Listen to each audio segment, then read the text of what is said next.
దేవుని నామానికి మహిమ కలుగును గాక. 27వ కీర్తన. యెహోవా నాకు వెలుగును రక్షణనై ఉన్నాడు.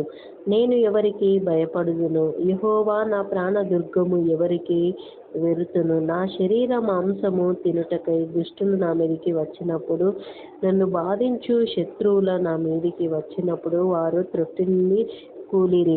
నాతో యుద్ధము చేయుటకు దండు దిగినను నా హృదయము భయపడదు.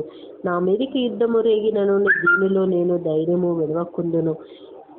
యెహోవా యొద్ద ఒక వరము అడిగితిని, దానిని నేను వెదుకుచున్నాను. యెహోవా ప్రసన్నతను చూచుటకు, ఆయన ఆలయంలో ధ్యానించుటకును నా జీవితకాలమంతయు నేను యెహోవా మందిరంలో నివసింపగోరుచున్నాను. ఆపత్కాలమున ఆయన తన పర్ణశాలలో నన్ను దాచును, తన గుడారపు మాటున నన్ను దాచును. ఆశ్రయదుర్గం మీద ఆయన నన్ను ఎక్కించును. ఇప్పుడు నన్ను చుట్టుకొని ఉన్న నా శత్రువుల కంటే ఎత్తుగా నా తల ఎత్తబడెను.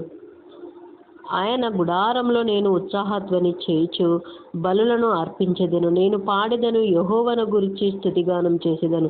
యెహోవా, నేను కంఠధ్వని ఎత్తి నేను ప్రార్థించినప్పుడు నా మనవి ఆలకించుము. కరుణతో నాకుత్తరమిమ్ము. నా సన్నిధిని వెదుకుడని నీవు సెలవీయగా, యెహోవా, నీ సన్నిధిని నేను వెతికెదనని నా హృదయము నీతో అనెను.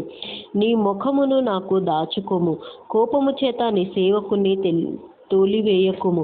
నా సహాయకుడవు నీవే, రక్షణకర్తవు అగు నా దేవా, నన్ను దిగనాడకుము, నన్ను విడవకము. నా తల్లిదండ్రులు నన్ను విడిచినను యెహోవా నన్ను చేరదీయును. యెహోవా, నీ మార్గం నాకు బోధింపుము. నా కొరకు పొంచి ఉన్న వారిని చూచి సరళమైన మార్గమును నన్ను నడిపింపుము. అబద్ధ సాక్ష్యములు క్రూరత్వమును వెళ్ళగ్రొక్కు వారును నా మీదికి లేచి ఉన్నారు. నా విరోధులు ఎచ్చకు నన్ను అప్పగింపకము. సజీవుల దేశంలో నేను యెహోవా దయ పొందుచు నన్ను నమ్మకము నాకు లేని ఎడల నేనేమవుదును? యెహోవా కొరకు కనిపెట్టుకొని ఉండుము. ధైర్యము తెచ్చుకొని నీ హృదయమును నిబ్బరముగా నుంచుకొనుము. యెహోవా కొరకు కనిపెట్టుకొని ఉండుము. ఆమేన్. దేవుడి వాక్యం దీవించును గాక.